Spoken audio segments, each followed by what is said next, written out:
¿Qué tal, compañeros? En esta ocasión el tema a revisar es difusión de oxígeno y dióxido de carbono.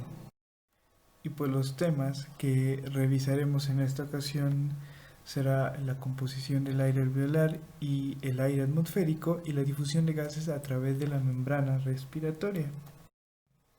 Una vez que los alvéolos se ventilan, empieza la fase de difusión de oxígeno de los alvéolos hacia la sangre y la difusión de dióxido de carbono de la sangre hacia los alvéolos. La difusión se conoce como al paso de soluto a través de una membrana de permeabilidad selectiva desde un medio de mayor concentración a uno de menor concentración. Y para empezar, hablaremos acerca de la física de la difusión gaseosa y las presiones parciales de los gases. La presión parcial de un gas que actúa sobre la superficie de las vías aéreas y alvéolos es proporcional a la suma de las fuerzas de los impactos de todas las moléculas de ese gas. Esto significa que la presión es directamente proporcional a la concentración de moléculas de ese gas y a su vez la velocidad de difusión es proporcional a la presión que genera ese gas solo, y a esto le conoceremos como presión parcial. Entonces, considerando que el aire se compone por 79% de nitrógeno y 21% de oxígeno, la presión de esta mezcla a nivel del mar sería igual a 700 milímetros de mercurio. Y pues podemos intuir que que al nivel del mar hay una mayor presión. Y mientras más altura existe, habrá una presión menor. Como vimos, una presión atmosférica equivale a 760 milímetros de mercurio, y la presión que ejercería solo el nitrógeno sería igual a 597 milímetros de mercurio de oxígeno, y la presión que estaría ejerciendo el oxígeno sería igual a 150 milímetros de mercurio. El dióxido de carbono y otros gases solo ejercerían una presión atmosférica de 4 milímetros de mercurio. Y los factores que determinan la presión parcial de un gas se pueden expresar mediante la ley de Henry. Y esta establece que la presión de un gas es igual a la concentración de este gas disuelto entre su coeficiente de solubilidad. Como podemos observar en pantalla, el dióxido de carbono es 20 veces más soluble que el oxígeno. La dirección en la que se producirá la difusión neta estará determinada por la diferencia entre las dos presiones parciales. Así, en el caso del oxígeno, la presión parcial será mayor en la fase gaseosa de los alvéolos, las moléculas difundirán hacia la sangre, y en el caso del dióxido de carbono, la presión del gas es mayor en estado disuelto en sangre, y la difusión se dirigirá hacia la fase gaseosa de los alvéolos. Cuando se inhala aire no humidificado hacia las vías aéreas, el agua se evapora desde la superficie de estas y humidifica el aire, y esto ejerce una presión de vapor de 47 milímetros de mercurio. Las diferencias en la composición del aire alveolar y el aire atmosférico. Empezaremos por la humidificación. Sucede que el aire alveolar diferencia del atmosférico, ya que este es sustituido parcialmente por aire atmosférico en cada respiración. El oxígeno se absorbe constantemente hacia la sangre. El dióxido de carbono está difundiendo constantemente de la sangre a los alvéolos, y el aire atmosférico seco que entra en estas vías aéreas es humidificado por la superficie de los cornetes y del tabique.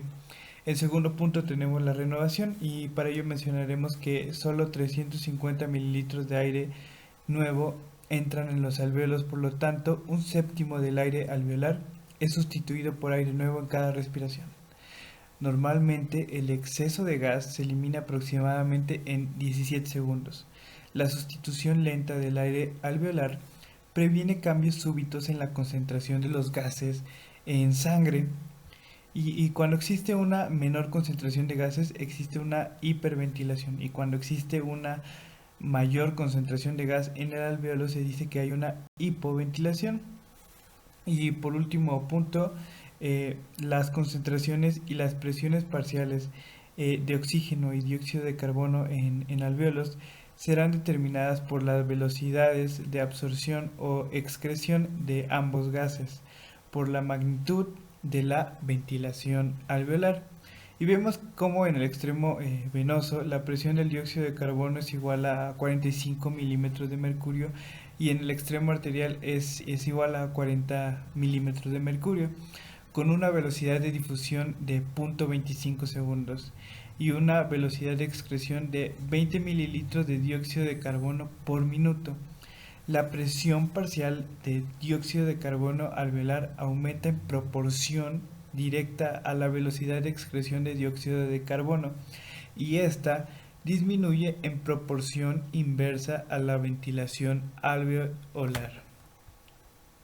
Difusión de gases a través de la membrana respiratoria.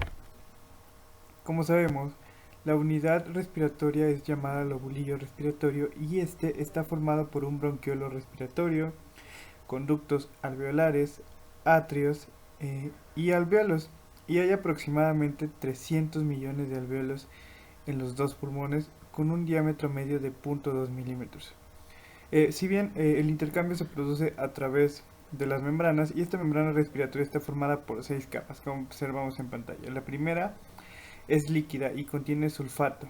En la segunda está formada por epitelio alveolar.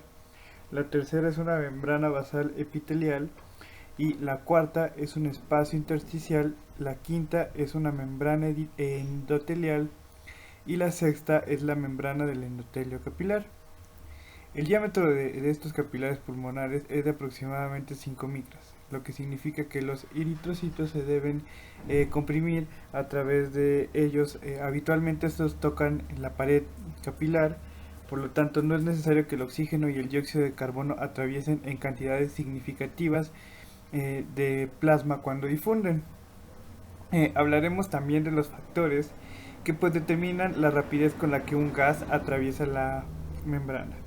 Como primero tenemos el grosor de esta membrana y sucede el caso que cuando hay un edema inflamatorio en el espacio intersticial, los gases no solo tienen que difundir a través de la membrana, sino también a través de este líquido. En segundo lugar tenemos el área superficial de la membrana y por ejemplo hay casos donde sucede la destrucción de los tabiques alveolares o paredes y esto permite el paso libre de oxígeno y se conoce comúnmente como efisema.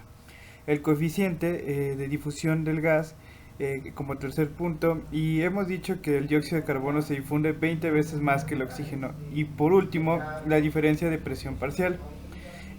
La capacidad de difusión de la membrana respiratoria es el volumen de un gas que difunde a través de la membrana en cada minuto para una diferencia de presión parcial de 1 milímetro de mercurio.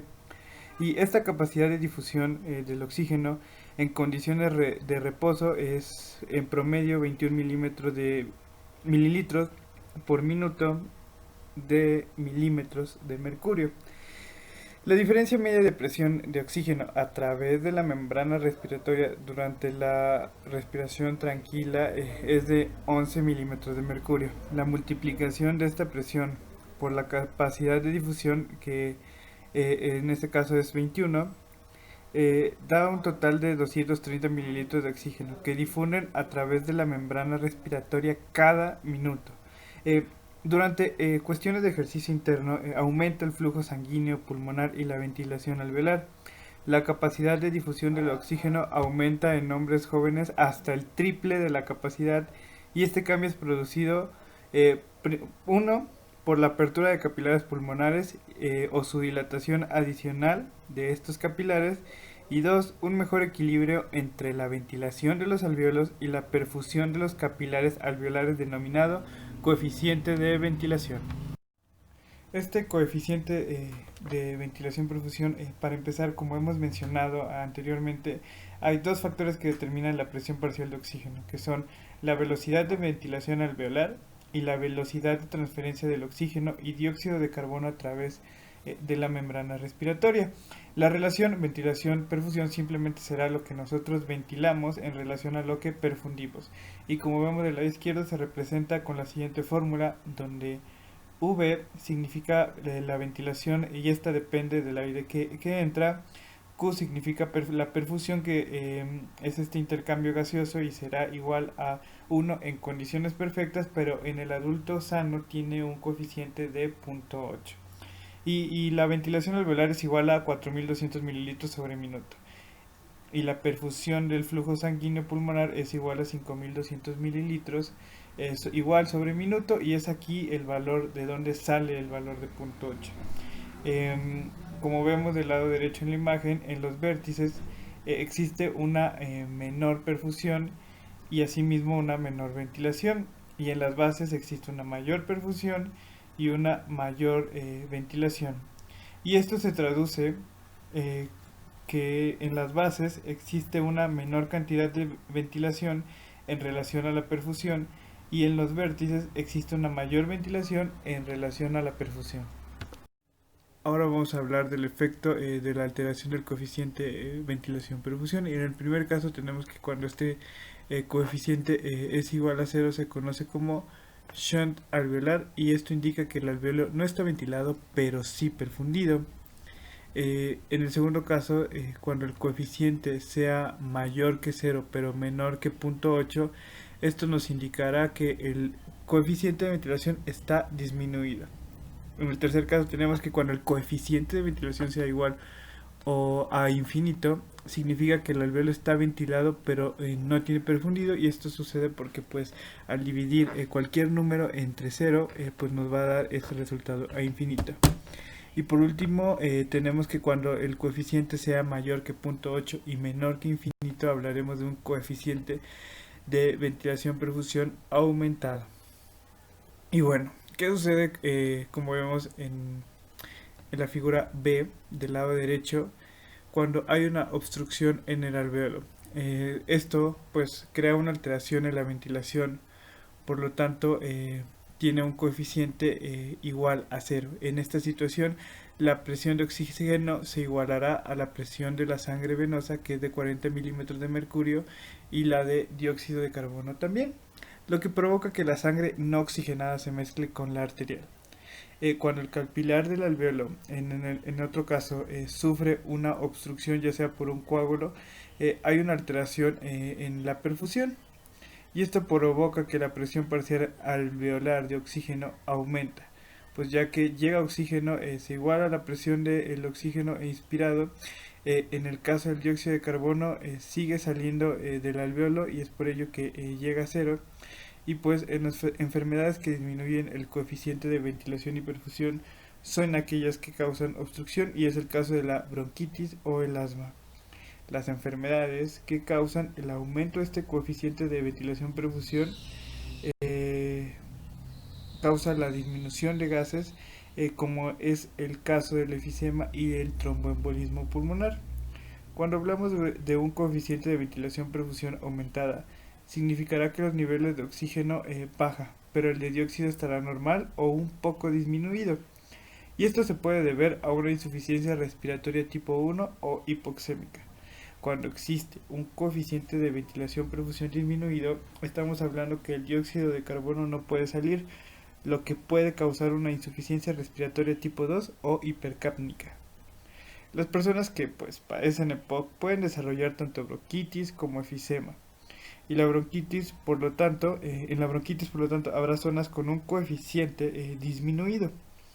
En el efisema habrá zonas con coeficiente aumentado, lo que conoceremos como zona con espacio muerto alveolar, el cual destruye los tabiques alveolares y capilares. Y bueno, compañeros, esto sería todo por la clase de hoy.